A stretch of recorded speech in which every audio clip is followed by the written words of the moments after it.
Greetings to the vibrant people of Edo State from the National Peace Committee. As we approach the Edo State governorship elections on September 21st, 2024, the National Peace Committee announced the signing of the Edo State Peace Accord by gubernatorial candidates and political parties. Save the date, Thursday, 12 September 2024 at 10 o'clock a.m. Venue, Victor Woolfo Creative Hub Facility, Benin, Edo State. This accord is a pledge for all candidates and parties to run issue-based campaigns, avoid incitement, ensure peaceful elections, and accept results or seek legal redress. Let's protect Edo State's lasting peace. Join us live on Instagram, Facebook, and YouTube at the Kuka Center. This monumental event is proudly brought to you by the Kuka Center NPC Secretariat with support from the European Union under the EU SDGN program. Signed, General Abdulsalami Abubakar, GCFR, Chairman, National Peace Committee.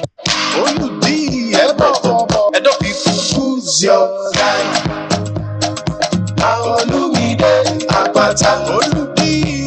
See how sweet they like beans and rice. Edo people, I will never leave your side.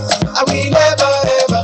I dedicate my time forever, time to you, my people. Even if the road be rough, I know mine. 'Cause together we shall stand. My people, if we all come out on election day and vote for Olumide Osaigo for Akpata, Unagai as governor of Edo State, and Alhaji Asamakadiri as deputy governor, to change our story and bring better life for we and our Pikin them. Vote Labour Party, the party for Mama, Papa, and Pikin. Oludi, confirm. Now you be our guy. Labour Party, forward ever. Olumide Akpata.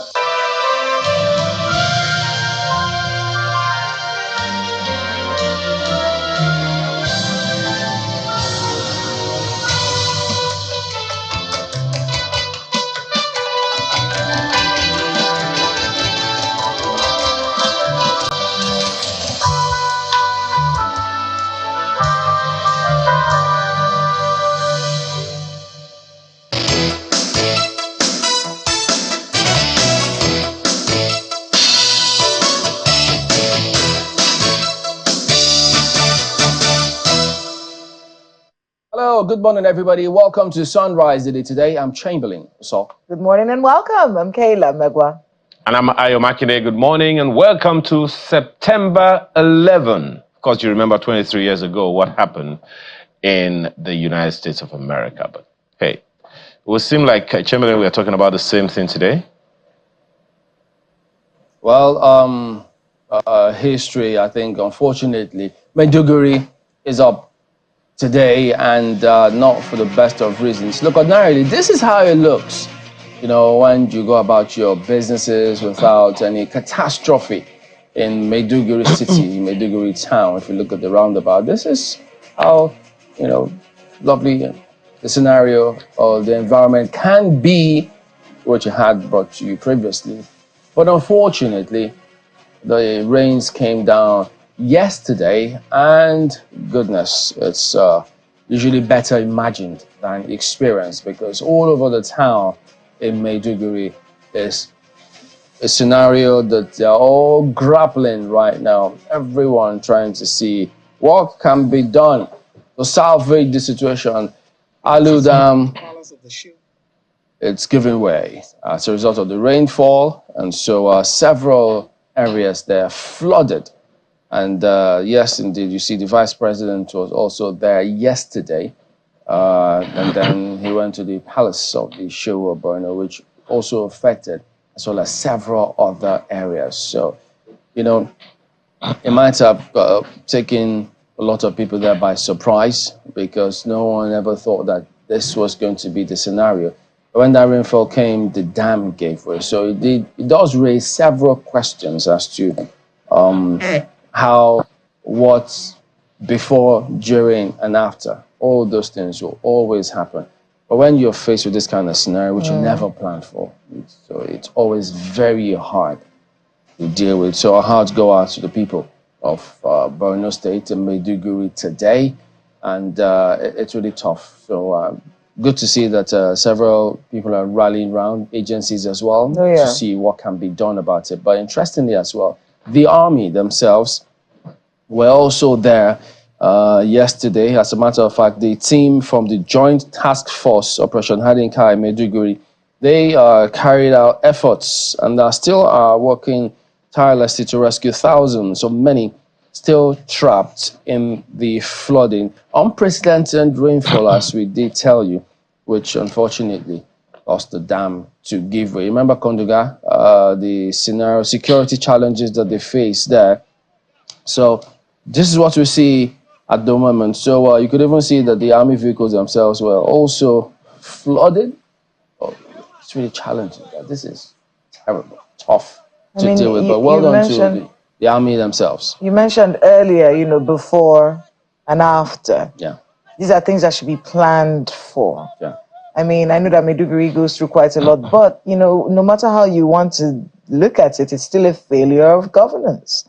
Because these are things, that allowed dam, how long has it been given, notices, right? Notices that it was going to give way, And now we have this situation. It was very, it was instructive, really, to watch the vice president walking through that water, and seeing them have to carry him around. And then looking at we're looking at it right now. They're trying to carry him out of the car. He had to wade through the water to get into the palace of the Shehu of Borno.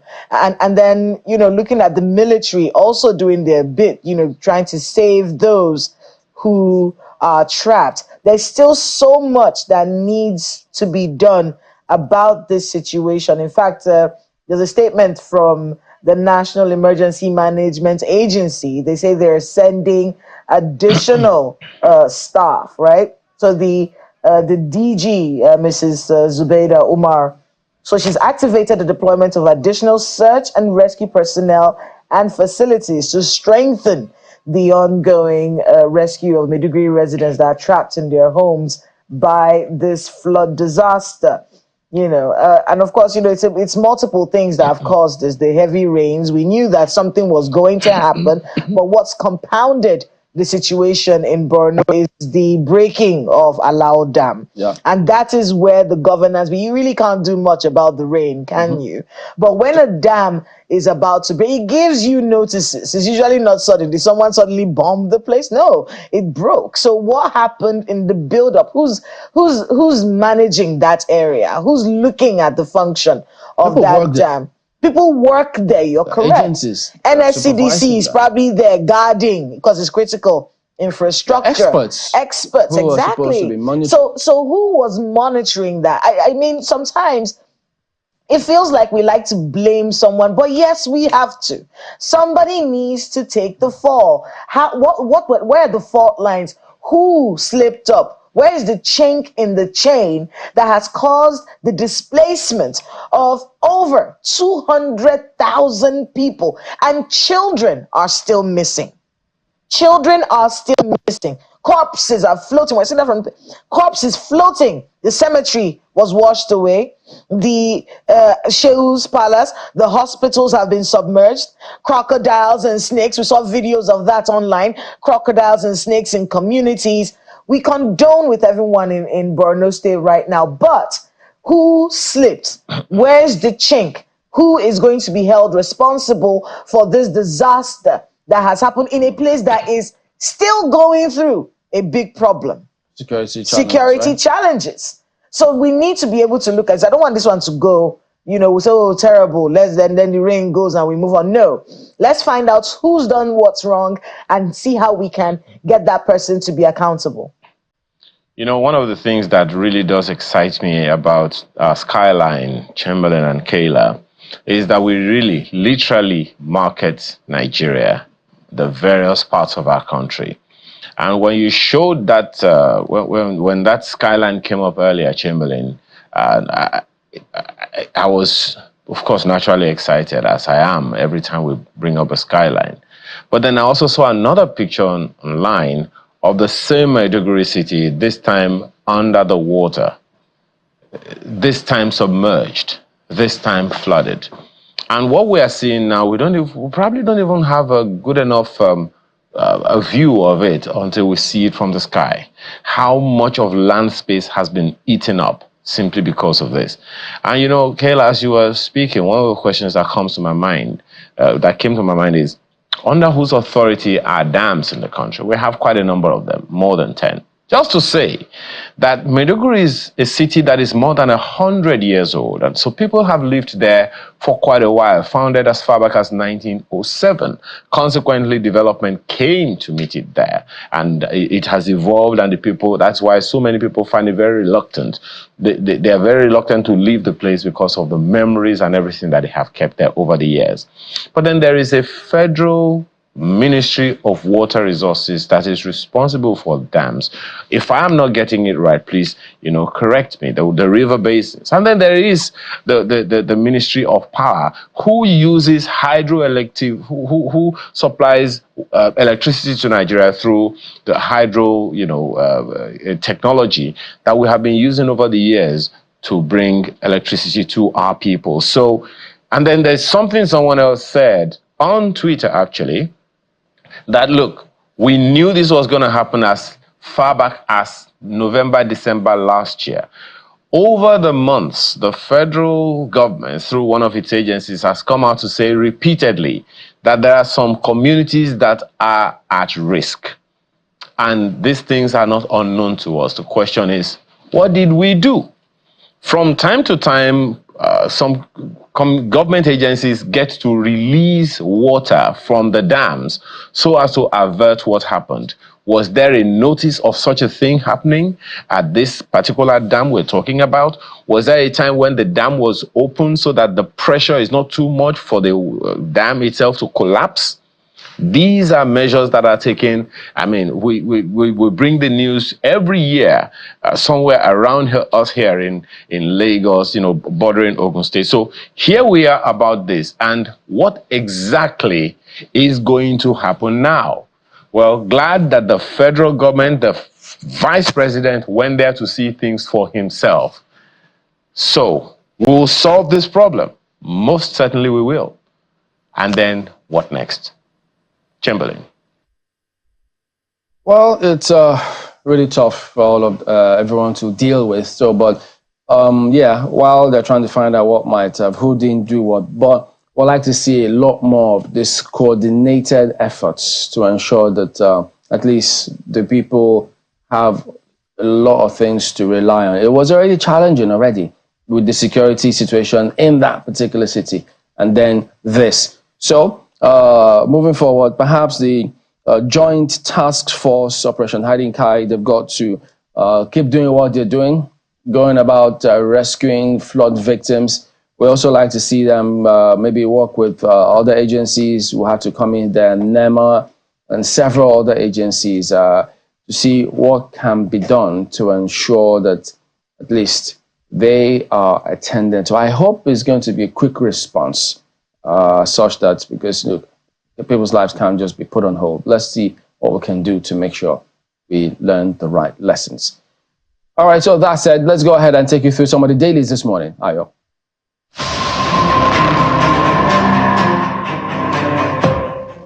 It's a most heart-wrenching event, a flooding that took place in Borno State. And that's what leads front pages of most of the papers this morning. The Daily Times newspaper has this one on its front page. Displaced wild animals, humans struggle for space in Maiduguri. As the lead story of the paper. Prison inmates break free as stakeholders call for emergency action. Floods most catastrophic in 3 decades. That's from Vice President Shatima. It's all about the Borno flooding. The details on page 2. Daily Trust has the same story. Flooding, over 200,000 displaced children missing in Maiduguri. Corpse float as cemetery washed away. Houses, Shehus Palace, hospitals submerged. Crocodiles, snakes escape into communities. Shatima consoles victims as Zulum reopens IDP camps. The story has multiple pages, and if you can see those pictures on the front page, they are from that same story. The Nigerian News Direct says Borno faces most devastating flood in 30 years. Thousands displaced as over 200 inmates escape prison. Tinubu Shatima pledged to fix ailing infrastructure, condole with affected communities. NEDC, other emergency agencies vow to assuage hardship. Again, those pictures speak to the story. The Guardian gives you some numbers to the fatalities. Fears of fatalities as Borno Dam collapses displaces 500,000. Now you have an idea why the flooding happened. And look at the key metrics of 2024 flood incidents, pre-dam crisis, all on the front page right there for you. The New Telegraph has Borno flood. Inmates flee as Maiduguri prison walls collapse. Government closes schools. Flood takes over Sheikh's Palace, sacks residents. The details are on the inside pages. It's national calamity came at worst times. That's from Buhari and ACF. SEMA establishes 2 emergency relief centers. Ndume urges FG others to urgently intervene. Tinubu orders NEMA to assist victims. FG will tackle flood disaster with its new roadmap. Find out who said that on the inside pages of the paper this morning. If you look at the front page of the Nigerian Tribune, it's right under the nameplate. Thousands displaced as flood wreaks havoc in Maiduguri. And the picture's also on the front page. But then the lead story of the Nigerian Tribune is factors that will shape Edo governorship election. Stories on page 17. Obaseki-Oshiomhole war. Deputy governors are vote banks for PDP, APC. Edo South Central are battlegrounds. Election win-win for Edo Central. Financial strength, oratory prowess, personalities of candidates to play roles as the lead story of the paper right there on the front page. Vanguard newspaper has Ajero, nobody is above the law, as from the federal government. Allegations of rights abuse in Nigeria falls. FG replies UK TUC. My ordeal with DSS operatives, other security agencies, as from the NLC president, says they are fishing for evidence to nail us. Confirms return of seized passport, phones. How pressure from local international community forced government to release Ajero NLC to conduct medical checks on its president. Oppression from Tinubu's regime surpasses military dictatorships. That's coming from Atiku. We didn't raid. We came for investigation, DSS tells Serap. That's the lead story of the Vanguard newspaper this morning. And of course, the flooding story is represented in those pictures. Daily Independent. DSS arrested Ajero over alleged terrorism financing treason. Find out who said that. Presidency rejects TUC, UK, allusion of rights violations in Nigeria. We regret not joining hunger protest in August. That's from NLC. The details are on the inside pages of the paper this morning. And the Business Day newspaper has Nigeria raises over $900 million in first domestic dollar bond. Records 180% subscription rate. FG ready to leverage capital markets for growth, as from DMO. The details on the inside pages. And these are some of the papers we have for you today.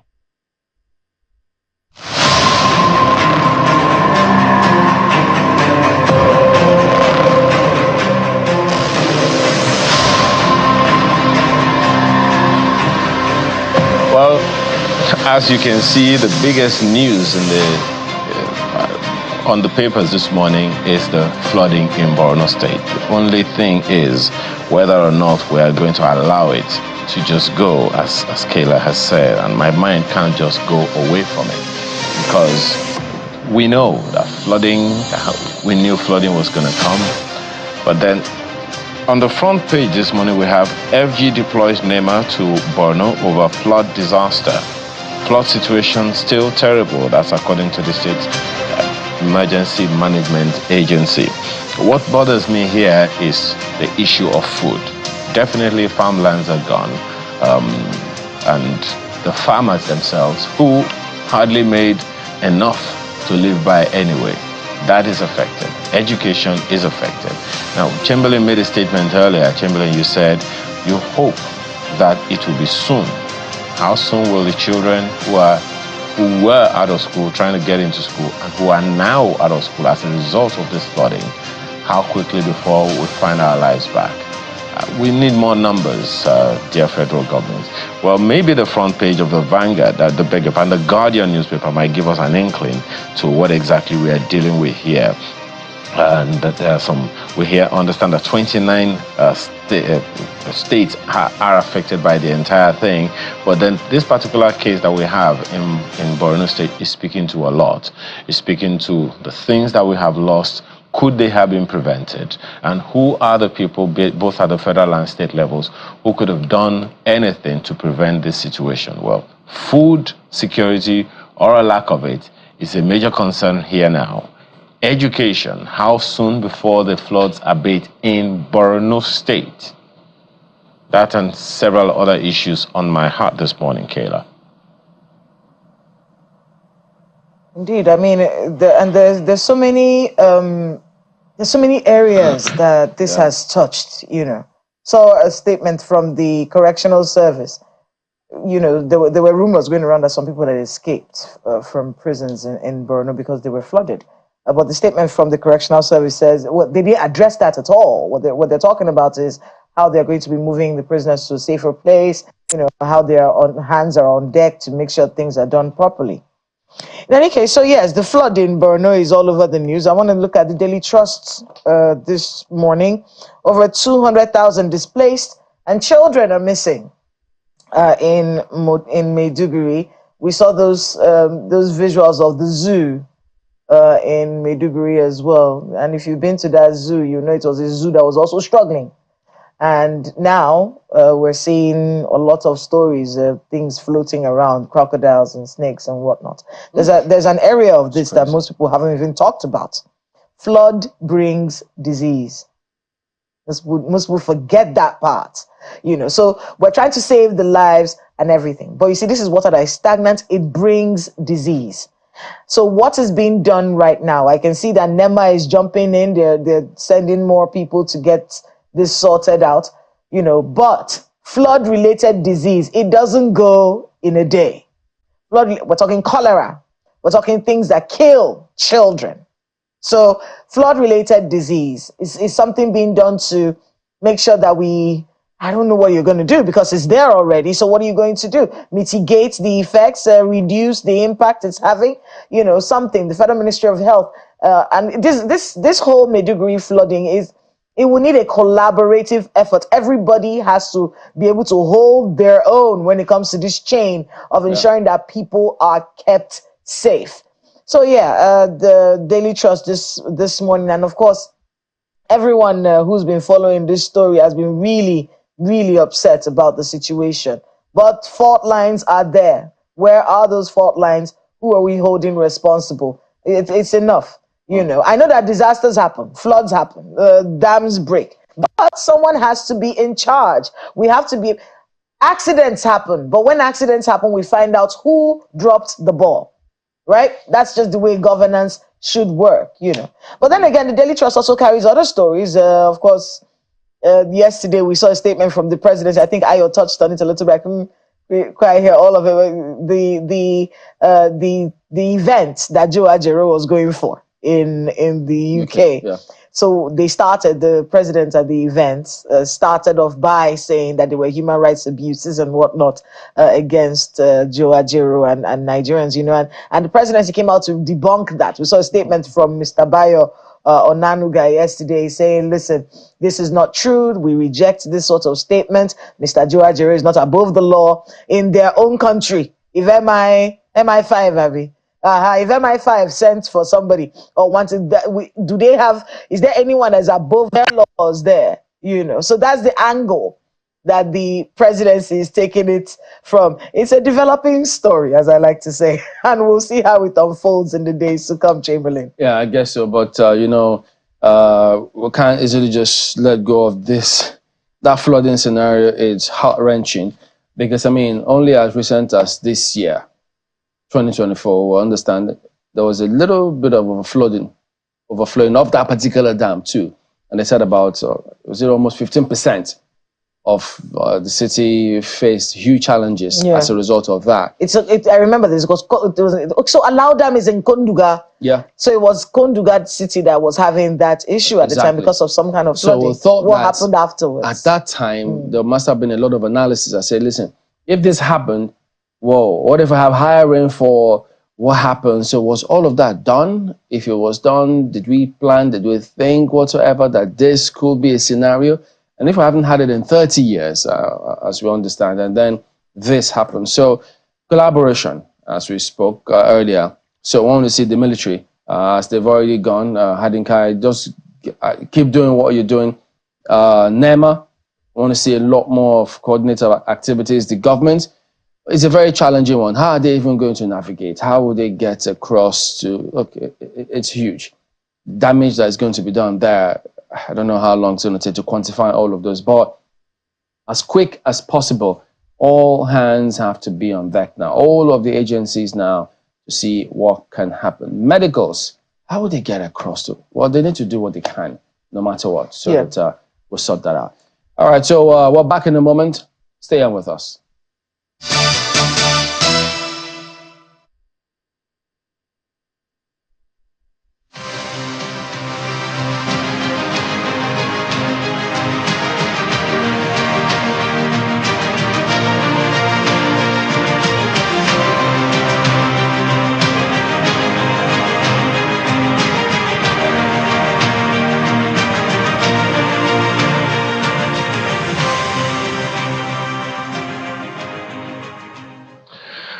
Well, thank you so much for staying with us. We have an economist among us here. He is the chief economist of Afenifere, Mr. Segun Sani. Thank you so much for joining us. Thank you very much.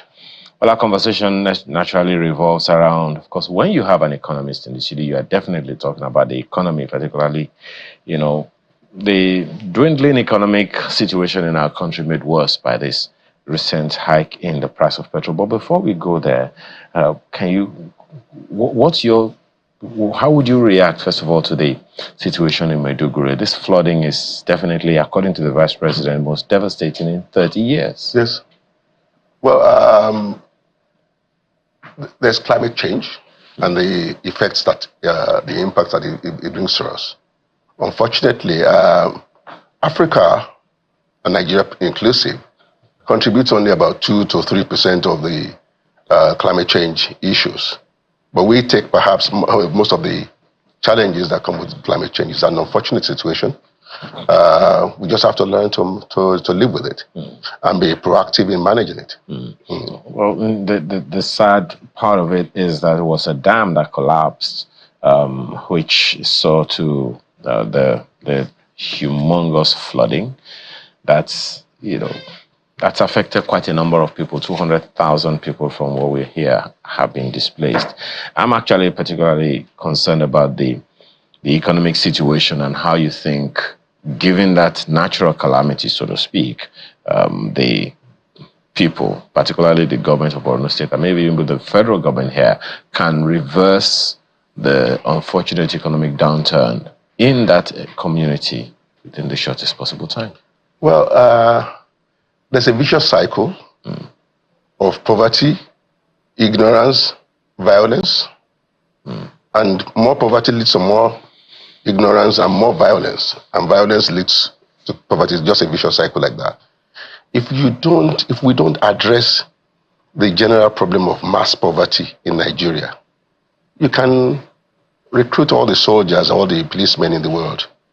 You will still live with the consequences of mass poverty, which includes violence, insurgency, terrorism, and the rest of it. We've never seen it this bad. Over the years, we've spent so much of our national resources trying to tackle the problem of insecurity. Yet it's still with us. It's staring us in the face and is even growing, on a daily basis. So if we, on a longer term basis, of course, in the shorter term, you can talk about policing, talk about the army and the rest of it. But the surest longer term objective is to actually address poverty. When you address poverty with education and healthcare, there will be less people within our communities, within our country, that will be available to do terrorism, insurgency, and the rest of it. So we have to live with it for some time to come, unfortunately. Usually, the issue of poverty you mentioned just leads to that situation, that the fact that it's not something that happens in just one state in the country. That figure, the multidimensional poverty figures, is still very, very much real to us. And it's increasing. Unfortunately. Rising, so each state has a way of dealing with them variously. Those ones existed before this sharp increase in the price of petrol, which has a way of integrating itself into almost every aspect of our lives. So, absolutely. What should we be grappling with right now? You see, we found ourselves in a ditch, unfortunately. We found ourselves in a ditch. We're in a situation now where government is spending 75% of our earnings on servicing debt. Debt that we cannot account for. Debt that we cannot, account for in the welfare of the people, in the infrastructure. So what was the money spent upon? We've been asking that question, loudly, in the past couple of years, but we have not got any answer, any credible answer, we haven't got, to say, how did we spend all the humongous debt, national debt that we amassed in the last 8 to 9 years? As at 2015, when Muhammadu Buhari came to power, the national debt of Nigeria stood at 12.6 or thereabout trillion naira, including the external borrowing. As at today, this is 121.7 trillion. As at Q1 of this year, that's times 10. National debt multiplied by 10 between 2015 and now. What did we spend it upon? That is one part. The other part, talking about petrol pricing. We have an NNPC, a most corrupt, most opaque, most inefficient organization in the world. So, how does NNPC work? NNPC is more or less like a salesman. NNPC does not own Nigeria's oil. NNPC only trades it for us. We own the oil. NNPC collects the money for us. But we have an arrangement in place where NNPC collects our money after selling the oil and spends out of it the way it likes, without any auditing, without any oversight, without any supervision, without any monitoring. Have you ever heard NNPC spending go to National Assembly? The NNPC managing director is a lot more powerful than the president of Nigeria. He spends as he likes. So after collecting our money, and then it's only after he has spent, only then he comes and says, this is the balance. And nobody asks how he has spent or what did he spend it upon. Of course, they talk about over-bloated emoluments to staff, pipeline maintenance, and all those other things. But again, every place, you look at it. We all run businesses here and there. You can't put a shopkeeper to monitor to sell things in your shop, for him to spend your money anyhow he likes and gives you the balance and says this is the balance, and you don't ask how he has spent money. That is what goes on. And those expenses of NNPC that nobody has monitored, that nobody knows what they spend upon, are what Nigerians are being called, you and I are being called upon to bear. So NNPC comes and says, this is how much we have sold this month, this is how much we have spent, and this is the rest. But so those expenses are what we bear. And then somebody says, well, we cannot continue to, fuel subsidy is gone. It is gone, but how did it arise in the first place? Look at it. Just a couple of years ago, a couple of months back, or years, years actually, the daily consumption, average daily consumption of petrol in Nigeria, of fuels, was just about 25-30 million liters per day. As of today, it is 65 million liters per day. So any amount, and you know that we pay subsidy per liter. So the higher the number of liters you say we are consuming, of course, the higher the more money we pay. But just a quick one on the NNPC. Nobody has any question on that. That you're talking about. You remember the NNPC for the first time in a while released its audited accounts. Yes. You don't believe it? I don't. You can't believe it. Look at it. It is not a forensic audit. It's just an auditor saying, I sold this. NNPC that does not even know how many barrels come out of our pipelines on a daily basis. An NPC that does not know. I mean, for goodness sake, an NPC that is losing close to about half of our daily production. An NPC cannot account for it. And no arrest has been made. Look at it.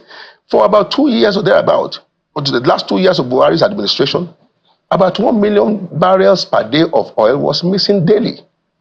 And the government of Nigeria did not raise any alarm. It was carrying on as if business as usual. An NPC that couldn't account for that. And then an auditor will come and say, I've audited the account. This is what, and they even talk about 3.3 or something trillion naira profit. Profit how? You collected money for us. You spent everything you like out of it. You gave us the balance, and now you are talking about profit. Profit? Well, how do we believe that? Now, you also have the president. There's no forensic auditing. Well, just a few days ago, the president came out, while in China, speaking to the business community, Nigerian business community in China, that look, this fuel price increase isn't something we could have been able to help. And economists such as yourself have said repeatedly that look, we need to eradicate the subsidy regime. What many Nigerians were not told by economists is the consequence of the subsidy removal, which is fuel price increase, and naturally every other thing attached or affiliated with fuel, with the fuel price, will also increase. That didn't register with many Nigerians. You see, it depends on what you call subsidy. And look at it again. Somebody collects our money, spends anyhow he likes, and then he says, from these expenses, and these expenses are the ones being passed to us in the name of subsidy, because all these expenses go into the pricing. The expenses that nobody monitors, nobody audits, oil is missing, and all of that. We cannot account for everything. What if I was a president? Before you start talking about what is actually the true subsidy, because we have to establish that first and foremost. What is the true subsidy? Because the subsidy is just an amount that NNPC talks about. This is the subsidy, and everybody there's no question asked. How did you arrive at this figure? Well, one of the ways in which many people have said, I think the explanation also comes from some economists such as yourself, is that the subsidy is the differential of how much Nigerians should be paying for fuel. In fact, I think it was an official of the NNPC that came out recently and said, look, even now, at whatever price Nigerians are buying in various parts of the country, it's still subsidized. Is that explanation not sufficient? It is not sufficient, because when you say how much Nigerians are supposed to be paying per liter, you have to first of all determine the true cost of that 1 liter before you start talking about subsidy. But we need to establish that first. Remember, they come and say 65 million liters per day. It was about 30 million liters per day a few years ago. Did the population of Nigerians double within that period? Did the economy double within that period? What led to that doubling? Those who are alleging smuggling. So Nigerians are paying for what we are not consuming. So at the end of the day, who pays for that? We need to find a way to address all of that. Every country, especially a country like ours, you would have established that petrol pricing is attached to a lot of economic indices, economic trends in Nigeria. Once see what happened the last time. The economy went down sharply, inflation rose significantly, poverty rose significantly. So I came from the island now to this place. Hardly would you see maybe 20 to 50 cars on the road on a work day. People cannot afford to buy the petrol. So it's affecting the economy. The economy is going down. So if, for instance, we establish the true subsidy that Nigerians that we are incurring, let us first of all establish that. And then we can determine as a country how much of that does the government want to bear. Every society, especially a developing economy like ours, an economy that is intrinsically connected to the development in the oil sector. Everything else is attached to the oil sector. Right now, the price of petrol has gone up. Price of food will go up. Energy prices will go up. And of course, when energy prices go up, of course, we are talking about the productive sectors of the economy being affected by that. Well, so if we have to invest a little bit after establishing the true subsidy, if we have to invest a little bit of that to bring down inflation, to improve welfare of the people, We need to do it. And then if we need to cut down on costs, on wastes, Well, a government that is countless wasting our money questions. Yeah, actually, Mr. and is asking us to sacrifice. Countless questions arise from time to time, and we need to take. My colleagues in Abuja would also like to weigh in on the conversation. Okay. But before then, let's take a quick message.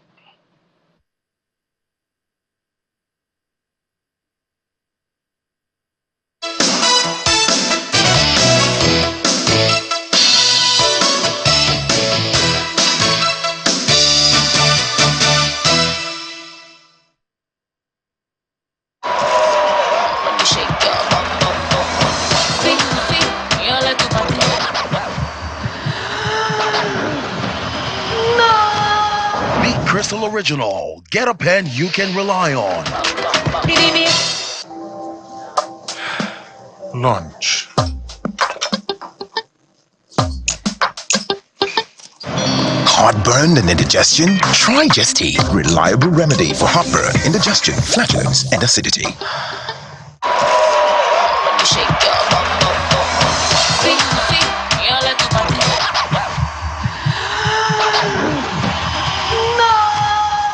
Crystal Original. Get a pen you can rely on. It's a fast beat, unpredictable and full of surprises.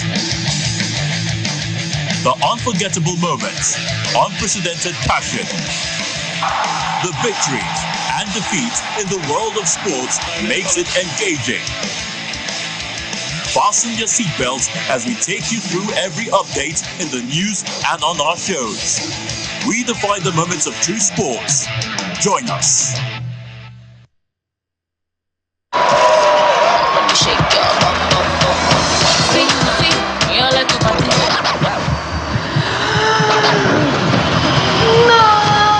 Beat Crystal Original. Get a pen you can rely on.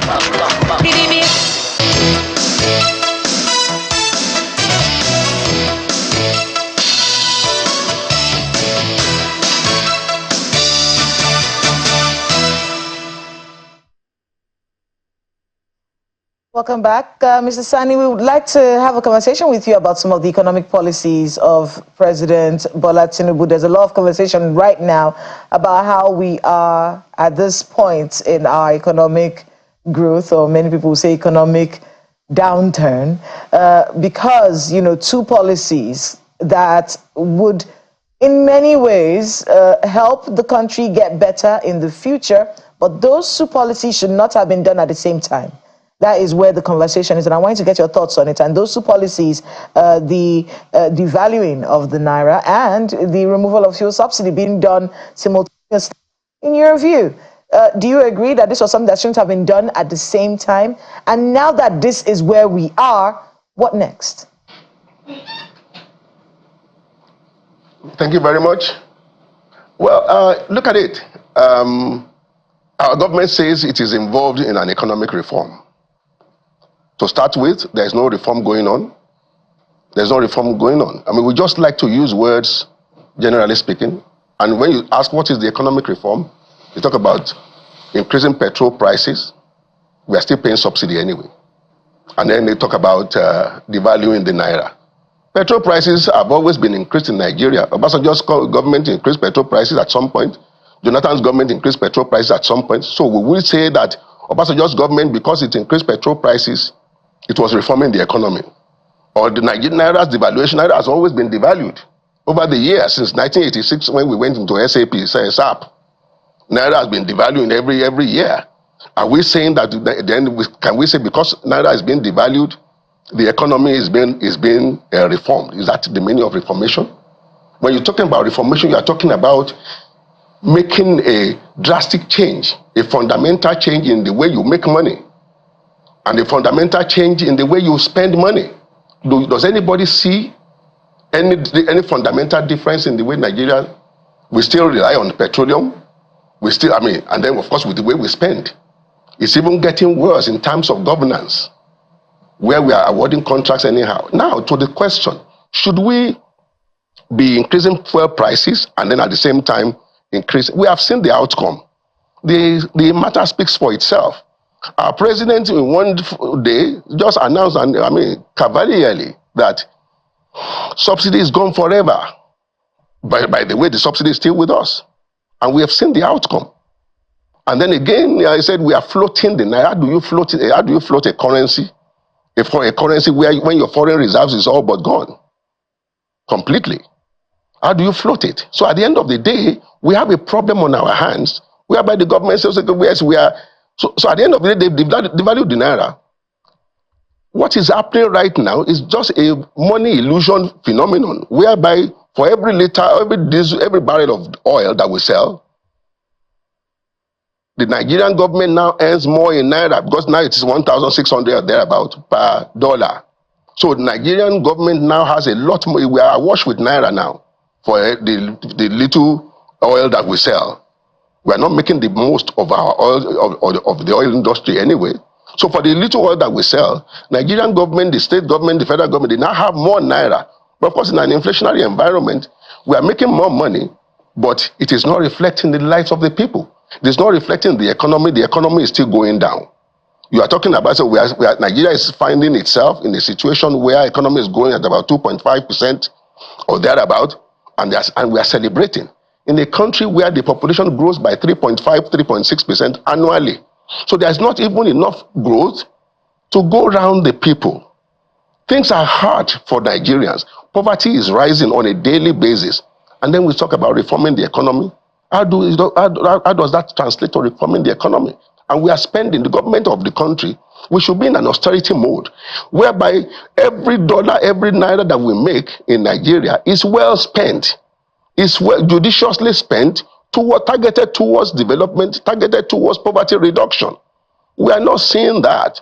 So what we are seeing on a daily basis is the erosion of the economic welfare of the people. And the government of the day is living large. So, again, to answer that question, should we be devaluing the naira? Do we even have the foreign reserves anyway? So we need to find out what happened to our foreign reserves. It's a bleak, and it's a very happened, bleak of course, picture that you've painted. And we're seeing that oil was picture being painted by other economists as well, a very dire situation. But I want you to be able to get your answer to the second part of my question, which is okay, this is where we are.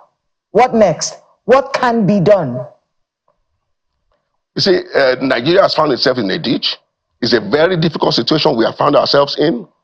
But right now, we have found ourselves in a situation where we are spending 75 to 80% of everything we earn on debt servicing. So there's only so much that you can do. So what I would suggest is that the same way we investigated the CBN, the NNPC needs to be investigated.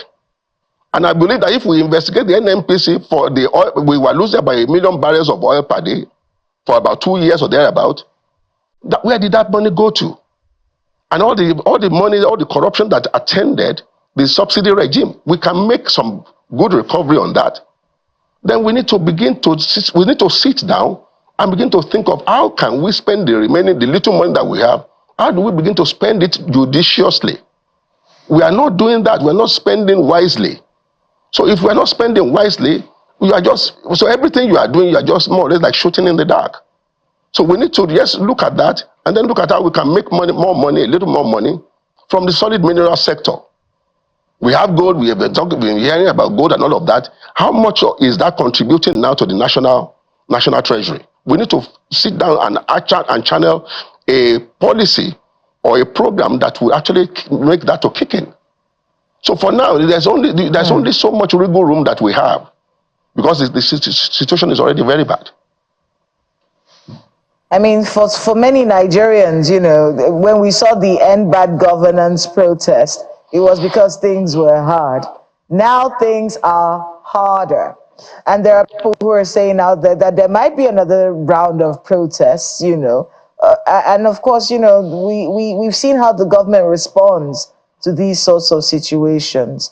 What should they be thinking about right now? If you could help the Tinubu administration with some kind of advice so that they don't become reactive when these things people believe would ultimately happen. Things are harder doing right now Things are harder so that we don't have another round of protests that could be hijacked. Because what usually happens is they'll say, oh, the protest was hijacked. But these are germane issues that create the opening for these protests to happen. What should they be doing differently right now, seeing as things are even more difficult than they were when we heard about the End Bad Governance protests? Yes. Things are harder in Nigeria. Things have actually been getting harder and harder by the day. And with this new fuel price regime, things will still get harder. It will get harder still. We've been talking about inflation at about 34%. It will continue to rise, especially with the new fuel price. We know that fuel price is connected to all the other pricing in the country. So it is not rocket science. We don't need a soothsayer to tell us that prices of goods and services would again go up in Nigeria. You see, what this government needs to have, the government is burning its, legitimacy. It's burning its credibility with Nigerians by the way in which it has been conducting itself since it got to power. We are spending lavishly. So a government that is spending lavishly and living large cannot, in all conscience, tell Nigerians that Nigeria is broke. We are indeed broke. But our government is not expending money, is not using our resources on itself as if we are indeed broke. So how do you now make Nigerians believe that we are broke? Spending 90 billion on Hajj, 21 billion on a new vice president's lodge, 40.6 billion in this year's budget to renovate Aso Rock, and the rest of it we hear. You hear all these scandalous figures being mentioned, but how much of it is being spent on the people? So that's what we should be talking about. So what the little we have, the people of Nigeria would understand more. They will understand the government better if the government can actually come clean with us and be straight with us. Nigeria is indeed very broke. But this is what we are facing. We need to cut costs. National Assembly, they are still living very large. I mean, the kind of salary that is not in tandem with the state of the economy of Nigeria. So it's what these people are earning. So at the end of the day, for Nigerians to understand that we are indeed in a bad shape, in a bad situation, the government needs to be straight with us. The government needs to spend the little resources we have judiciously. And again, the government, we need to find out what did we spend all the humongous debts of the last 9-10 years, what did we spend it upon? Let's say from 2014 or 2013 to date, let us investigate what Nigeria spent all those debts on. Perhaps we might make some good recovery, or at least let us have an insight into how we spend money. What was all that money spent upon? Now, the debts that we took in the last 7, 8, 9, 10 years is no longer coming the way it used to come, because the creditors are no longer lending us the way they used to lend us. So how are we surviving now? So where are we finding the discipline now to live with this, maybe a little more slightly within our means, unlike the way we did, in the last, maybe in the previous 7 to 8 years? So let us know what we spent money on. The little money we have is the economy. Shorn of logic, shorn of rationality, then it's not economics. Economics, if you take rationality out of economics, it's not economics. Economics is divided into 3. The economics of the individual and family, economics of the firm, of industries, businesses, and the rest of them, and economics of government. You look at it as an economy of an individual. If you lost your job, if the source of income is not there, it is not a time to move to VI from Lekki. Okay. It's not a time to begin to buy a Ferrari and buy Bentleys and the rest of it. So if you as an individual will not do that, why is our government contradicting logic, contradicting rationality by living large when we are broke? Well, okay. I think Kayla still... It does come across as though there's so much that needs to be done. It's a very tight rope. But I want to take you back before we wrap up. Take you back to the civic space, to Nigeria's civic space, and that is a conversation ongoing right now. Do you feel like this civic space is being shrunk? Of course, everyone is referring to that, looking at the situation with Serap and Mr. Joe Ajiro's arrest, and of course, we know that he has been released. But what do you make of that? Do you think that Nigeria's civic space is being shrunk by someone who took advantage, really, of Nigeria's civic space as he was growing his political career?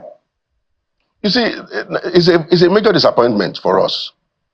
You take an APC APC that rose to power on the, on the wave of, free speech, freedom of expression and the rest of it. They came together, formed a party, and engaged a government in power in such a manner that at the end of the day, they seized power from that government.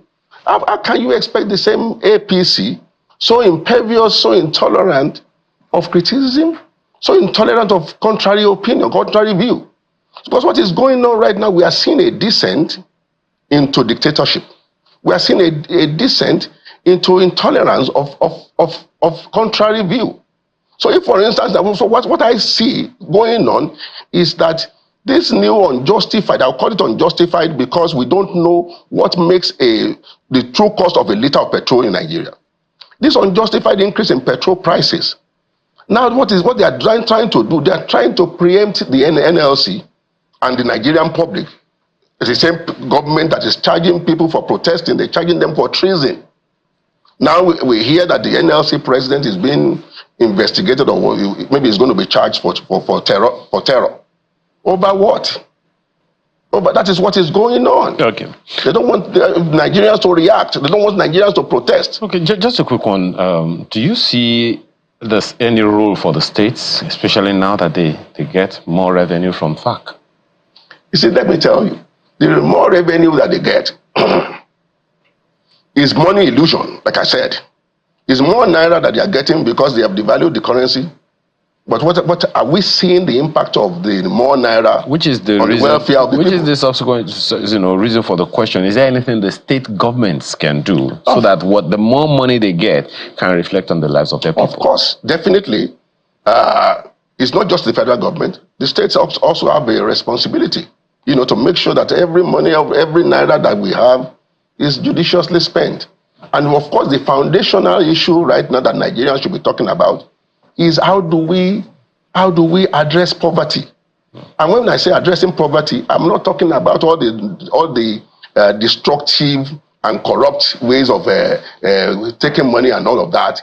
That is not humanitarian whatever that we cannot see. I don't know anybody who's collecting all those monies. And we all saw the humongous corruption, humongous larceny, thievery going on of ministers and the rest of them. So there has to be more judicial spending of our money. All right. So much across all levels of government. So much to say and so little time. Mr. Segun Sani, thank you so much for your time this morning. And truly, issues that you have raised most certainly resonate with a lot of people. Segun Sani is a chief economist at Afenifere. Thank you again for your time. Thank you very much. Well, more business and economy issues right now with my colleagues. Business Morning on Sunrise Daily.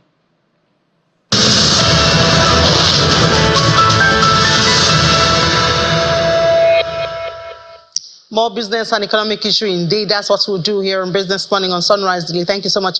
Ayo, now let's do business. I'm Ini John Mekwa. We'll do business starting from the global space. Now, oil prices climbed on Wednesday, pairing some of the previous day's losses as concerns about Hurricane Francine disrupting output in the United States, which is the world's biggest producer, outweighed worries about weak global demand. Take a look at the numbers. We see 34 cents added to Brent, while on the other hand, it's 35 cents added to WTI. So Brent is now less than 70. This is a rare sight to see Brent, which normally would be at least $80 below 70. So we see at $69.63 a barrel after it gained 0.5%. WTI, after adding that 35 cents, was up 0.5%. 66 $10. These are unusual days where both benchmarks fell nearly 3% on Tuesday, with Brent hitting its lowest since December 2021 and WTI falling to a May 2023 level after OPEC Plus revised down its demand forecast for this year and the next, 2025. Francine strengthened into a hurricane in the Gulf of Mexico, which is the United States National Hurricane Center said this. And that has prompted Louisiana residents to flee inland and oil and gas companies to shut production. About 24% of crude production and 26% of natural gas output in the United States Gulf of Mexico were offline because of the storm. And this reported by the United States Bureau of Safety and Environmental Enforcement. Now, on Tuesday, the Organization of Petroleum Exporting Countries, OPEC, cuts their forecast for the world oil demand to rise by 2.03 million barrels per day in 2024 from last month's forecast of 2.11 million barrels per day. This was released in the monthly report, and OPEC also cut its 2025 global demand growth estimate and to 1.74 million barrels from 1.78. But the United States Energy Information Administration says that demand is set to grow to a bigger record this year, while output growth will be smaller than prior forecasts. So oil prices were also supported by withdrawal in the United States crude inventories. U.S. oil crude stocks fell 2.793 million barrels per day for the weekend at September 6, while gasoline inventories declined 517,000, according to American Petroleum Institute figures. Now, talking about that monthly report from the Organization of Petroleum Exporting Countries, they also gave us the numbers for Nigeria, among other countries, but at least look at Nigeria. And it's good news for Nigeria because we see production for the month of August went up 3.4% to 1.352 million. I mean, we thank God for this. We hope it's sustained. So for average crude, daily production of crude went to 1.35352%. That's why it gained 3.42%. So this would help, obviously, in a whole lot of situations. I mean, we know that local refiners are looking for crude now. The Dangote, the modular refineries are looking for crude. So if this increases, obviously, we'll have more crude to take care of the debts that the country is owing and still take care of the domestic demand. Nigeria's crude oil production increased by 45,000 barrels. That's what it added. That's what the 3.4% turns to in barrels. Now, let's see the Naira close for yesterday. There was no CBN intervention in the market yesterday. And unfortunately, what that means, the Naira dropped again. So we see that the Naira went from 1,580 Naira 46 kobo to 1,637 Naira 59 kobo, dropped by 3.61%. Because there was no intervention. We know there was intervention the day before. That means that the Naira lost about 57 Naira 13 kobo. That's what the Naira lost on NAFEM, unfortunately. NAFEX, on the other hand, just a mild increase. But, I mean, you would see that this now brings it to the same, because the day before it was a flip inverse relationship that we had there. There was an intervention today. So we'll see what happens at the close of trade today. It's anticipated that the CBN will intervene again today. Perhaps that will bring some kind of balance. That's the system we're working with now, I guess. And now it seems that the CBN is even more empowered because Nigeria's first ever foreign currency domestic bond has been oversubscribed, and the federal government has secured $900 million. They were looking for 500, but they got 900.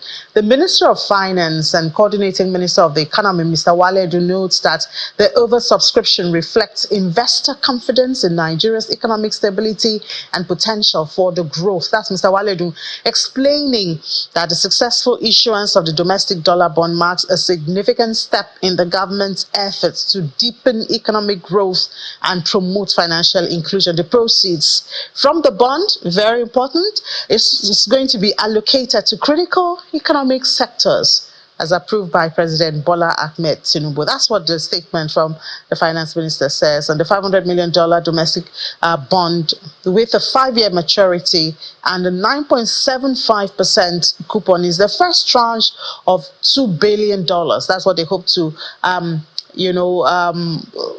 generates at the end of the day through these dollar bonds, and is registered with Securities and Exchange Commission. The structure of the bond allows the government to absorb oversubscription up to the full $2 billion program limit. So I guess we should have a conversation on how to channel this $900 million now that the federal government has gotten through this very first dollar bond, even though they're heading to $2 billion, because it is a loan that will be paid with interest to investors. That means it's going to add to our debt servicing at the end of the day. So it shouldn't be treated as free money. And we're celebrating that there was oversubscription, forgetting that it also means excess or extra servicing of debts.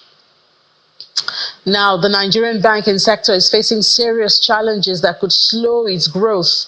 That's according to the chairman of UBA Group, Mr. Tony Elumelu. Mr. Elumelu says that high regulatory and compliance costs are putting pressure on banks and could hurt their ability to boost economic growth. Mr. Elumelu made the statement during the keynote speech at the Chartered Institute of Bankers of Nigeria's 17th Annual Banking and Finance Conference. Mr. Elumelu warns that regulatory hurdles need urgent attention and calls on government agencies, regulatory bodies, and banking institutions to engage in meaningful dialogue to create a more supportive environment for the sector. And of course, the banks are still having to deal with recap on one hand and the 70% windfall tax on the other.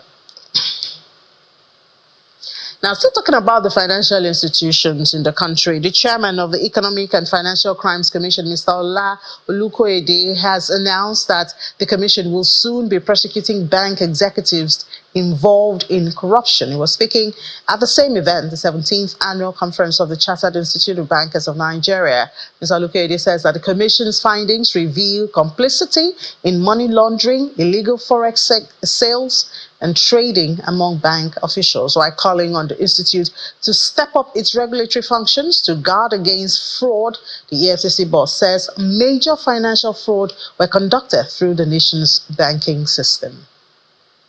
The 17th Annual Conference of the Chartered Institute of Bankers is drawing the participation of top government officials, including Vice President Kashim Shettima and key players in the banking sector. The president of the institute gives his welcome remarks, restating the banking sector's role in economic development through policies of government through institutions such as the central bank. While the current administration has put in place various policies to make this growth a reality, we acknowledge that there is also a quite significant role the bank should play. However, the chairman of the Economic and Financial Crimes Commission has a different reaction to the role of some bankers.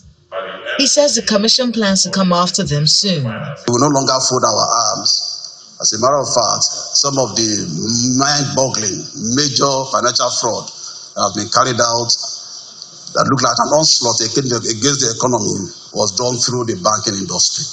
And it's so sad that we have also compiled our documents, we have made the necessary investigation, we have concluded on certain, and very soon you'll see some banks being prosecuted, some top officials being prosecuted. We need to just do something drastic. Vice President Kashim Shettima is the special guest of honor, and he is here to declare the conference open. Kindly sit down, please. He reels us for the policies of government across all sectors to boost socioeconomic development. Stabilizing foreign exchange market and improving fiscal management. Poor painful in the short term.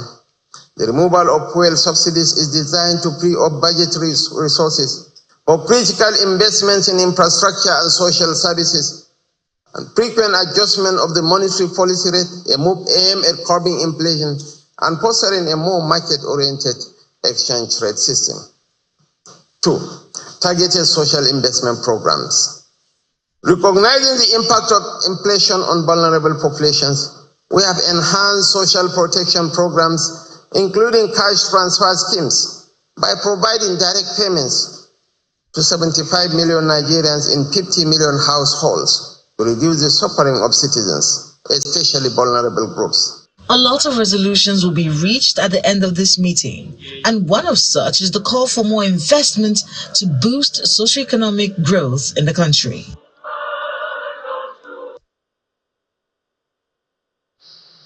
So let's take a break now. When we come back, the realities of operating as an exporter in Nigeria. We'll get a first-hand experience from the Managing Director and Chief Executive Officer of Starling Global and Ideal Limited. That's after the break. Stay with us.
Welcome back. Let's look at the realities of operating as an exporter in Nigeria with the Managing Director and Chief Executive Officer of Starling Global and Ideal Limited, Mr. Adeyemi Adeniji.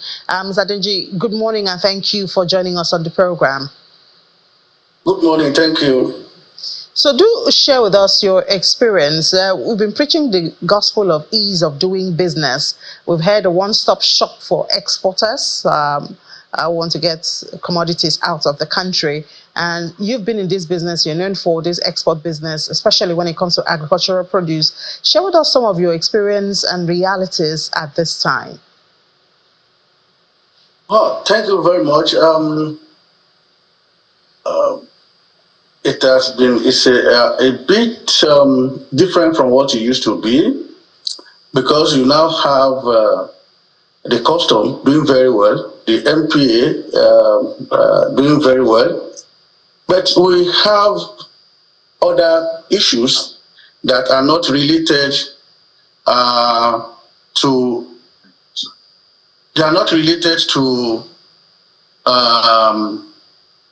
the problems of the agencies or the ease of doing business office in Abuja. We have a problem of how to get to the port, which is a very critical part of the business. We have the climate change. We have the issue of backward integration. We have the problem of adding value to what we produce. We cannot continue to be exporters of primary products forever. This is at the point where Nigeria needs to stand up and look at, say, we need to change the narratives. Nigeria, as big as we have, our population is increasing. Land is not giving birth to children. People must eat. There's food insecurity because decades of neglect has taken us to where we are today. And we cannot continue to assume that it's going to get better without doing something about it. I think it's getting more difficult than what it used to be. Unfortunately, but I mean, I note you said that the agencies and all of that has improved. We are now looking for how to add value and all of that. But what's stopping this process? Because I know there are some incentives that are available to exporters that are supposed to encourage backward integration, development of the value chain, especially of these crops. But so what are the hurdles that have stopped this from being reality? Well, there are so many factors. And I will start with the incentives. Which incentives are we talking about? The government stopped paying incentives to exporters since 2022, I think 2021. So many people have backlog of those incentives that were not paid, and also discouraging new entrants into the business because it is not the government is not consistent with the policies of incentivizing the exporters. I'm very sure there are double taxation or triple or quadruple. In fact, I don't know what to say about the taxation in Nigeria. You have the agencies collecting money from exporters, almost about 13 to 20 of them, doing overlapping job and collecting money. I was talking at a forum yesterday where you have the quarantine doing issuing certificate for fumigation and collecting money, and the FBI is the one that will do the fumigation, and they will also collect money. It's just an example. You have all the agencies at the port not doing, they don't have a scanner. All of them will be there to do physical inspection. So there is no incentive to exporters. We are paying taxes. Next, we are paying. I know my company has paid more than 3 billion or 4 billion naira this year, just in 9 months, as export tax, and I will pay income tax. I will pay all these agencies. At the end of the day, there is no incentive. Express expansion grant was stopped in 2021. Up to today, government has not revisited it. So these inconsistencies make it so difficult for people to plan and what next to do. So, and coupled with all the infrastructural deficiencies we have, no electricity, you have to generate your own power. The roads are not good. You have, in Lagos State, especially on your road to Apapa port, expect recently when you have custom and NPA, they try to dismantle the political talks that on the road. You have 35 roadblocks between Mile 2 and Apapa port. All of them collecting 5,000 naira per container to move. So how does it work? So the cost of doing business in Nigeria is too expensive, difficult. Yes, the office of doing business are trying. When you complain to them, they will try to help you. But they don't have the political leverage on Lagos State to stop their political appointees or political talks on the road. Then you have the regulators like the Shippers Council. They've been established since 1976. They are just toothless bulldog. When you have a problem with any shipping line or terminal operators, they can only encourage them and beg them. They don't have the legal backing, constitutional backing to put sanctions. So it makes a lot of things difficult for exporters in Nigeria. Yeah, I mean, those realities you have said, obviously, I mean, paying more than 13 taxes and plus the non-political actors also still collecting some of those monies on the road. But I don't know if you've been following the proposed reforms by the Taiwo Oyedele Committee. Do you hear some of these issues being captured in the proposed reforms, which we hope to be implemented from next year? Well, I'm sure you are also a Nigerian, and you understand that everybody has lost confidence and trust in government. That is the fact. Because, you see, when government promises something and it doesn't happen, then there will be, and because of this impunity, nobody gets punished for whatever infraction, and you are not even sure that the government is going to do whatever they promise. Then it becomes a bit problematic. For Starlink, we do businesses outside Nigeria. And in West African countries, Ivory Coast, Guinea-Bissau, in Senegal, in Gambia, we find that these are small countries. The people there are very lazy. They are not as hard working as Nigerians. But they have processes and procedures. You can plan. Because planning is difficult. It's the most difficult thing to do in Nigeria. You can't plan your export. You are not sure when one agency will say, we need to stop your container. But in those countries, they will tell you when to bring your container. The port authority is functional. The custom is doing better. And anyway, Nigerian custom has improved. But what about all other agencies? They need to take a step forward by putting their scanner. And we need to appeal to Lagos State government. There are these political talk that has helped them to win election. They don't need to give them, they cannot be rent takers on the road. It's becoming more difficult. If you don't, I have 93 trailers. None of them have side mirrors again. Because these people, if you don't give them the 5,000, they will break your side mirror. So you buy it again, then they will break it. So it's also an asset on the road. So I don't know whether the government this time around is going to do what they promised. But genuinely, so many people have lost confidence and their trust. But Mr. Ademi, I know that you do have conversations with, for instance, in Lagos State, you do speak to the people in power. Have you brought up this conversation, especially the issue of thugs on the road? Because, I mean, these are common sights. Yeah, let me just give you an example. The present representative of Mushin is a member of House of Rep now. He was formerly the special advisor to Governor of Lagos State on transport, Honorable Fanyinka. This guy really did a lot of work. At one point, me and him, they arrested some guys on the road to Apapa, handed them over to the police. And the police released them the second day on the order from above. Then you have the issue we have is even we have the agencies, Air Force, police, and all other agencies like that. They use these civilians to collect the money. They won't be on the road, but they use them. There are those people behind them. You have the police monitoring team that always be behind. They will use those thugs to rake in the money. And when we find out that there's nothing anybody can do about them, as at that level of a special advisor to governor on transport, do not do anything. So until the guy left and became the member of House of Rep, and that is it. We don't know what to do again. We complained to MPA. MPA took this thing to the office of the governor of Lagos State. Up to today, we don't have a reply.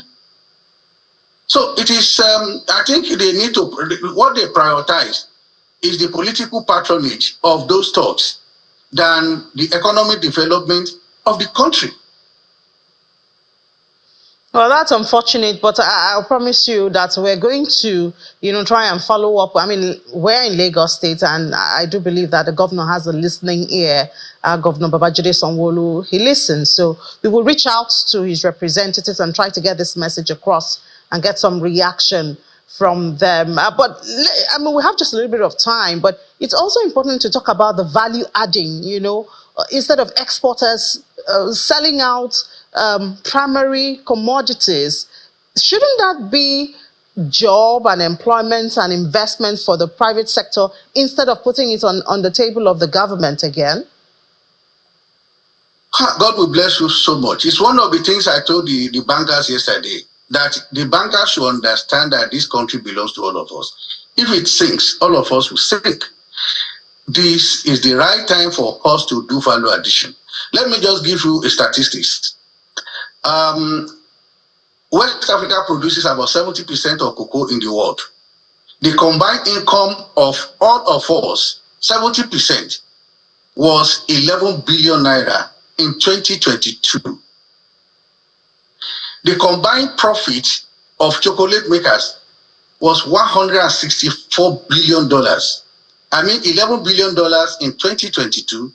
And the combined profit of all the chocolate manufacturers in the world, statistics you can check, was 164 billion because they are adding value. There are so many opportunities in this country. How do you explain where, in a situation whereby we produce cocoa in Africa, in West Africa, but we store them in Europe? Why can't we have a structure that will create warehouses, keep this cocoa here? Cocoa cannot get bad for a period of 1 year if they are kept properly. Then it will even also prevent gluttony in Europe, and it will also help value addition. If we do that one, Ivory Coast is producing, is grinding about 13% of the cocoa today. Nigeria doesn't even have up to 10% of our production. Our production is too low. 233 million people will produce only about 253,000 tons. Ivory Coast with 31 or 32 million people, they produce about 2.3 million tons. So we need to change the narrative, change the direction we are going. We have 60% of youths and they are not engaged. Definitely, they will have to look for something. That's why you see a lot of crime going up. We don't have any business with poverty in Nigeria. Every side of every part of Nigeria can do very well in agricultural commodities. Jigawa State, Kano State, Kogi, they produce sesame seed, ginger, all these commodities are banned in this country. But the government has abandoned it, and they are not looking at this backward integration, future, and the forward integration. Until we start to do that, we are not likely to know, our economy is not going to grow. So I guess it is compulsory that we should start to look at backward integration, because for industrial development, you need the raw materials. We cannot be importing raw materials. Then for forward integration, we need the basic necessities like power, which is very important. Governments need to be consistent in whatever they promise. Export expansion grant, you just don't take money from people and you are not giving them what you promised. It is discouraging so many other foreigners from starting a business in Nigeria. And we cannot be shipping our job to all other countries by only exporting primary products. All right, Mr. Denji, so I guess what you're trying to say is the government has the responsibility to make the environment friendly enough for the investors or private sector to operate. But thank you so much. We're out of time, but thank you so much. And we do promise to reach out to the Lagos State government on, the issue you have raised, which is about the thugs on the road. I know it's not new, but I mean, as you said, we'll continue trying and working on that. So thank you so much, Managing Director, Chief Executive Officer of Starling Global and Ideal Limited, Mr. Adeyemi Adeniji, for your time. Thank you very much. I appreciate it. All right, we barely have time for the market, so I'll just hand over to my colleagues in the Sunrise Daily Studio. But Laddie Williams will be here. He's back, thank God. And Anita Edet, they'll be here to give you intraday numbers and a whole lot of other information. 55 minutes of going around the world of business. That's what Business Incorporated is about. Laddie Williams, Anita at 1 p.m. I'm signing out. Back to Sunrise Daily.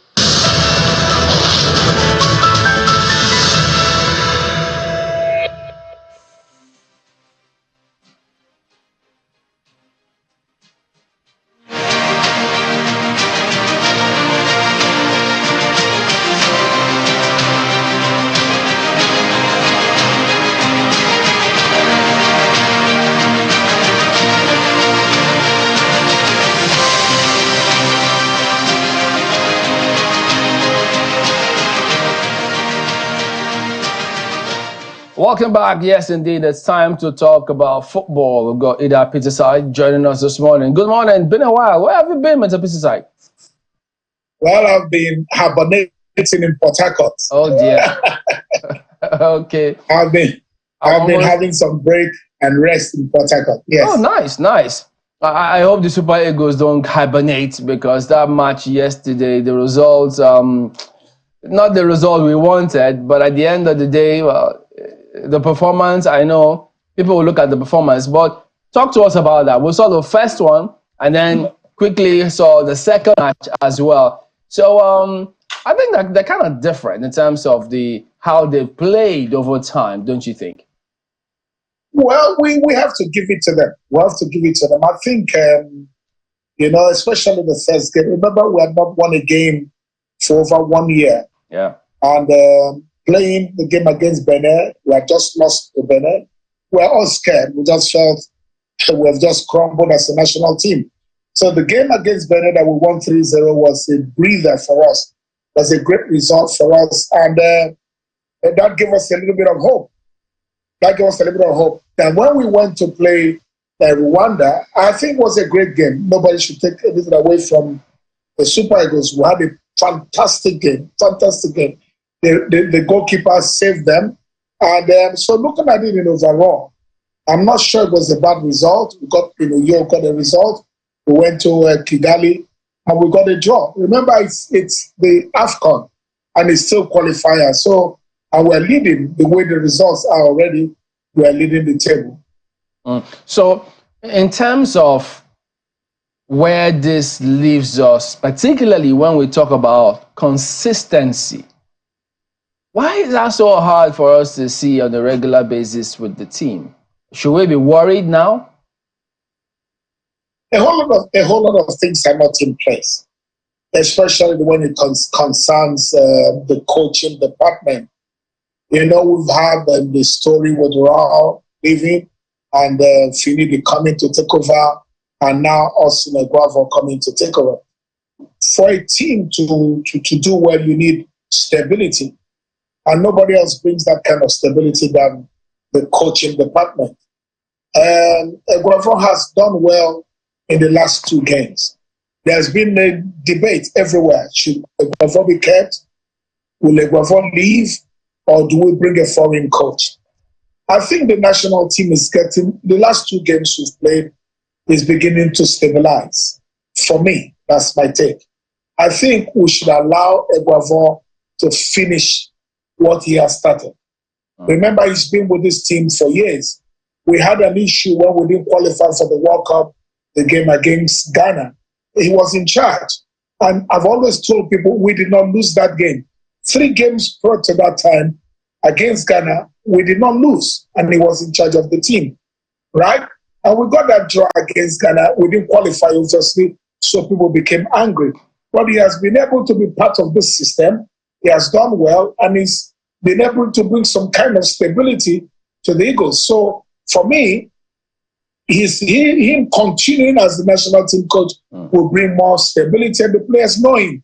And I think it's very likable. So my opinion, just let him be and finish the 2 other games that will have World Cup qualifiers, and we'll see how it goes. So the thing about that is, while Labadia fell off, it didn't happen. So he was then told to sit in. So at the moment, so if he was told to handle the 2 games as interim coach, then his role or his capacity as technical director means that who knows. So I think that's why there's a little bit of confusion. But at the moment, I mean, he says, look, he's still going to have a conversation with the team, with the management or the body to see how are we going to continue with the other qualifiers. So the NFF themselves, one would have thought, shouldn't all of those details have been sorted out ahead of time to enable whoever is there think about stability and consistency, which we all want to reflect on the team, as opposed to this quick fire approach on handling team management, which is the way it comes across to a lot of Nigerians? We do want consistency. You said so many things. We do want consistency. And it starts with who leads the team. My take is, you remember we have 2 games, one against the same Benin, one against South Africa, to see how far we'll go with World Cup qualifiers. Eguavoen has done well in the last 2 games, gotten us 4 points, and we've seen the difference. I've never seen Nigeria play well in the last 2 games like we have done in the last 2 years. Everybody must agree with that. Therefore, there's a little bit of movement. We have great players. All we've struggled is with who coordinates them, who gives them their positions to play. Austin has done that. Eguavoen has done that. You know, I've always been an advocate of a home-based coach from the beginning. With where we are, if you bring a different coach, it would automatically destabilize the team. Let Eguavoen carry us through the next 2 games we'll have to play. And whatever happens from there, we're already in a bad state, especially concerning the World Cup qualifiers. We're already in a very, very terrible state. Let him finish off, then we can come back now and say, okay, let's start afresh. Do we bring a foreign coach? Do we continue with what we have? It's still a long, long, long way. We need stability. I had interviews, I had the players after the game, the captain after the game, the team, they've already come out to say, why change? Why bring somebody else? Let Eguavoen finish up. And I think the players must be respected. You know, they found Eguavoen very comfortable to work with, and they want to continue with him. For me, let him handle the national team until after the World Cup qualifiers. I mean, Mr. Peter said you raised a very important point, because many people looking at that match, they're looking at the players of the Nigerian team and feel like they're finally moving into actual attacking football, and you feel more comfortable around Eguavoen. And you know, I want to be able to talk about those rumors that came around. I don't know where that conversation actually even came from. I think Mr. Eguavoen has explained that it was taken out of context.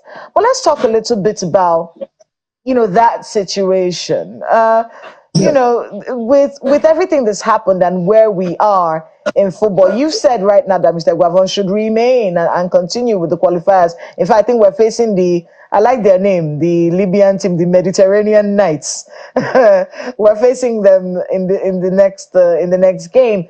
Let's talk a bit about how we handle football in this country, especially this coaching situation. Is it touch and go? You try, you fail, you move. Is that how it's supposed to be? Or should we have some kind of actual plan that keeps our team together and stable?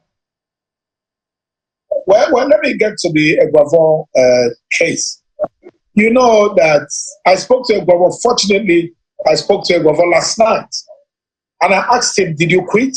He said, no, I did not quit. And I'm like, why are the rumors? Okay, we must understand football politics. You see, where we are now, there are agents. There are different agents trying to sell coaches, trying to bring in coaches here and there. And there are people in the NFF too that are looking forward to bringing their own type of coach they want. So what Eguavoen has done, he has come in and unstable the waters. Now the agents wanted us to lose, because if we had lost the game against Benin, then those agents would have brought in their own coaches. This is the politics of football. Eguavoen has shocked them, played well. Like Megwa said, we were playing attacking football. Think people are getting excited that we can now play. For me, we must continue, because he knows the team, he's the technical director, and the NFF need to play a part. You know, when you lead an organization like that is as popular as anything you think of in this world, you need strong men. You need people that are decisive to take decisions, right? We have wobbled and fumbled this coach, that coach. Eguavoen has stabilized us. Let us continue with him. We must continue with him until after this time. Or else, if we don't do that, you'll bring somebody new. And once you bring somebody new, remember, it's an agent that bring them. And once these agents bring them, these agents come with their own players, whom they think should play for Nigeria, because obviously they want to increase their pool. So it's important that we continue with Austin. Let us finish the World Cup qualifiers and the Nations Cup qualifiers. Then the NFF can decide on what they want to do. I mean, let's go back to that match with Rwanda. We can't talk about that game without talking about that goalkeeper from Rwanda. I think his name is Fiacre Ntwali. You know, everyone keeps saying that he was the man of that match. You know, what do you make? And the shots at goal, but you know, we weren't. It was still goalless. You know, we didn't clench it. You know, and for me, I know when you say, I hear you when you say we played well. Mr. Peter said playing well should result in winning. No. That's how my mind works. You know, talk to us about that goalkeeper and what we should be doing looking forward. So we are in a union. I was a goalkeeper. So if a goalkeeper does well, nobody gives you a accolade all the time. It is when you concede goals that say this goalkeeper killed us, this goalkeeper na basket, this goalkeeper na this. But when a goalkeeper does well, we must commend him. He was man of the match, obviously.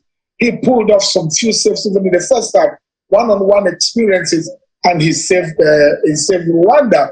We did well. Again, look at it. How many times in the previous games have we played where you will say we had 15 shots on goal? 18? No, it's unheard of. When we were with Ra, this same Ra Bennett, he was our worst coach ever. You know, we never would attack. He would be afraid to move forward. But we were playing away from Rwanda, and we had more shots at goal, and the goalkeeper was the man of the match, which means he had to work extra because of our strikers. We had a fantastic game. Again, like you said, in football, there are 3 results. So you need to become conversant and comfortable with those results. It's a draw, it's a win, and it's a loss. So the worst is the loss. We didn't lose. We drew, and so you know it's better than losing. So we got a point there. There are no minnows in football anymore these days, which is what it is. And I think that will also help us as a country if we begin to properly respect other teams, whoever they are. I'm not saying we don't before, but it needs to come across that way. It will help us prepare more and be on top of our game whenever we are out there. But in terms of the character of this team and the Nations Cup, the finalists, what difference or improvement have you seen from those 2 teams? Let's go back to the finals. For me, the finals and the game we played against South Africa was the killer for me. After those games, I just said, sack this coach. And when the coach of South Africa came on air, I was in South Africa then, and he said he was shocked to hear the Nigerian coach say, don't go forward, don't cross the line, defend. And it's like, with this kind of players they have, with this kind of capacity, we have the best sets of players in Africa. They're playing, look at the names. We will be Asime. You know, we just look, man. We have some of the best players. You can't cage these kind of players. You give them expression. Austin has done that. We had expression in Uyo, who scored 3 goals. We had expression in Kigali, the goalkeeper saved them. They carried the goalkeeper after the end of the game, which means we came out to attack. This is what we're talking about. Now, when this team begins to build and play with this kind of confidence, it will be unstoppable. Absolutely unstoppable. And he took some decisions that we're happy about. You know, he benched Osimhen, not because Osimhen wasn't good enough, but because Osimhen has not played any competitive game yet. And it will be dangerous for the player to just put him into a tournament or into a game. He will get injured.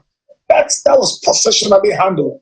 The last game against Benin, he didn't play well, right? And he was comfortable enough not to play him in the second game. That's leadership for me. Eguavoen was the captain when we played. He was the captain of the national team when we played. So it's a big boy now. He's part of the system and he's taking the right decisions. It's just, for me, we're on the right track.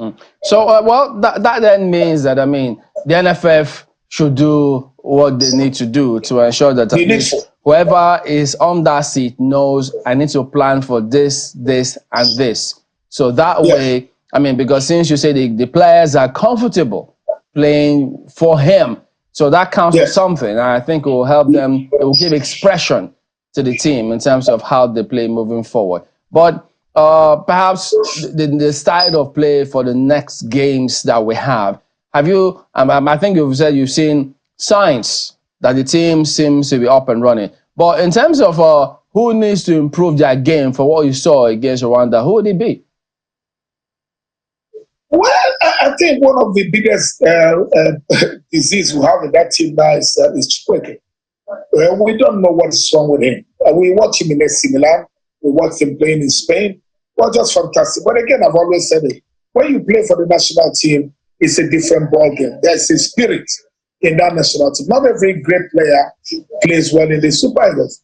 We've seen that. Now, I watched the game. I saw Anna, great player going forward. We now have what do they call him? Bruno, by that left side. He has solved the left side problem. But Aina is still there, here and there, right? He's still here and there. He goes forward very well, but when the ball is dropped into that pocket behind him, his recovery is very terrible. Again, we're building a team. And look at the bench. You know, look at the great players on the bench. I think we're making progress, gradually progress. At a particular time, in every team, you don't change more than 3 or 4 players. That shows you a lot of stability. Now we're getting there. We saw the Uyo game, we saw the Benin game. 2 changes were made.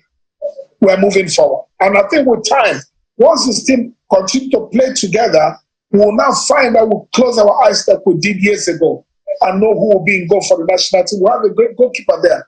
You know, Wabali has just cemented his position. Thank goodness we brought back Ekon. Ekon was a pillar for us in these 2 games. I don't know why he was not invited. I don't know what the stories are. But you see, these players are beginning to have confidence that, okay, with this coach, we know whom our captain is. We know who will strike for us. We know whom the defender is. Then you can pick up a phone like we used to do years ago. If you have a game 1 month from the time, you are monitoring your players and talking to them. You know this match is important.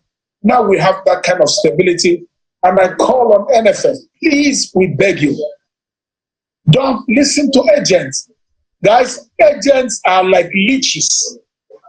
As I speak to you, they will be going around the NFF making promises to people in charge of technical department. We'll give you 5%, we'll give you 2%, we'll give you this, just to influence them to open up that portal. Stay with Eguavoen. Somebody say it just must chop too, la. I don't know how you watch his own match. Let me ask you. How did you watch?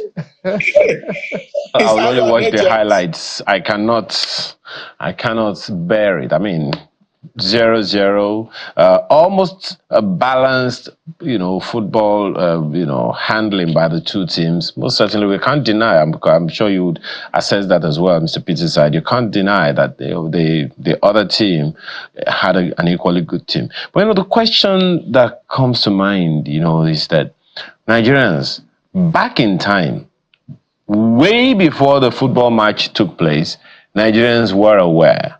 Months ahead, Nigerians were aware, and they would celebrate to high heavens before the tournament came. So the buzz was always high that Nigeria is going to play against this particular team, and always the attention is always on the Nigerian team.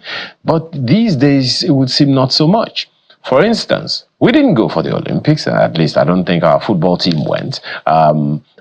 And even this match that we were talking about now, I'm not sure how many Nigerians knew that was going to happen. Some didn't even get to know until about maybe hours before the team. So it begs the question whether or not we're even, as a country, maybe through the NFF, giving enough attention to our football to the point that people really, really want to know. And when Nigerians are giving attention, most certainly government gives a little more attention.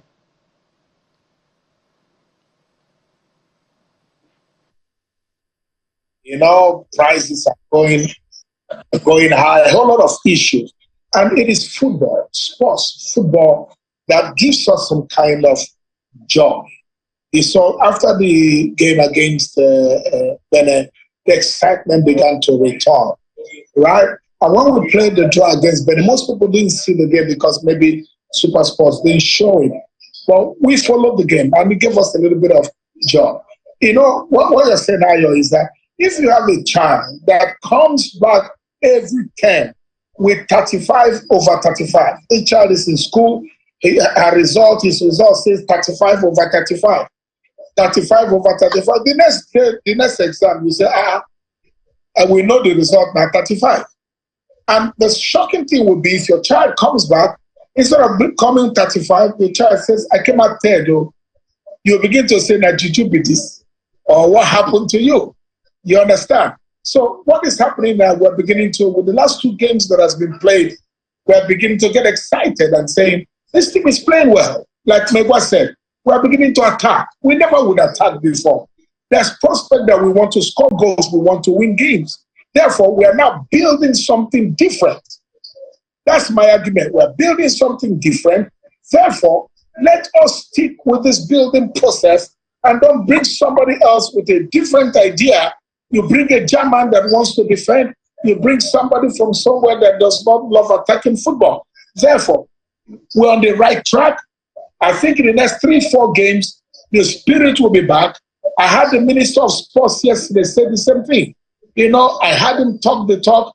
We must bring a lot of changes back. Sustain that momentum, Mr. Peter's side. That's the question. How do we sustain that momentum? Because it's not the first time we've had this upswing and then it plateaus and then it goes down again. How do we sustain that momentum? So it's not just something Nigerians have like snacks. It's actually a frequent meal.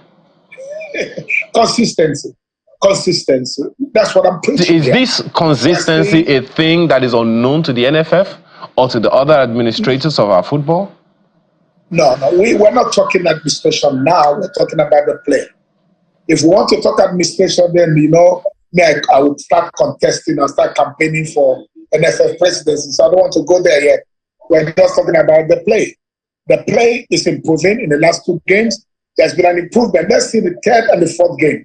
Then we can analyze them. That's the platform. My apologies, Mr. Peter's side. But that's the platform upon which our performance or a lack of it rests. Football administration. Thank God you know about it. And I am not trying to drag you into something that isn't. But let Nigerians understand, if we don't get administration right, how can we get the play right? Okay, we must give it to the NFF now. In the sense of players' welfare. Organizationally, there's a lot of mess there. That's why we'll keep talking about change. We need to bring some changes there. But we're talking about the football, the game. They took a gamble. This gamble they took was Eguavoen. It is a gamble that has paid off. So stick with that gamble for me. Then when it comes to administrative hookups and mess ups, they need to work on their game. I can't tell them what to do. People were elected, not people were voted in to take these decisions. And if they don't get it right, we'll vote them out. Elections will come again. So administrative, we're taking notes. We are like the opposition party, you know. We're in the PDP here now, trying to check what they're not doing right, so that when we start our campaign, we'll tell them you didn't get this right. But in the game itself, they've done some few things right, especially player welfare. They've gotten it right. So we'll watch this space and see what happens moving forward. Thank you always for your time this morning, Ida Peterside. He says, what? Only hurt people hurt people. Oh, really healthy people, those that are standing in their lives, are incapable of hurting others. It says, what's this? All mafia in NNPCL and NDPRC, NDPRC must have lacked parental. I don't know what this is about. But I do get his point, though. Hurt people. So he's saying for you to be able to do the things that you're doing, you're probably coming from a place where you were not well brought up. Okay, so thank you for your message, Professor Imonokai Nakana says, on one hand, the presidency is courting the review of the Oronsai report. On the other hand, it's created more ministries and agencies than any other since independence. What a travesty. Our recurrent expenditure takes about 32 to 34% of our annual budget, while capital expenditure takes the least after we take out the percentage that goes for debt servicing. Wow. All right, so there you go. That wraps it up here today. Thank you all for watching. We'll see you next time. I'm Chamberlain, so goodbye. It's midweek. Have a beautiful day ahead. I'm Kayla Magwa. And make it a productive one. I'm Ayo Makinde. Bye.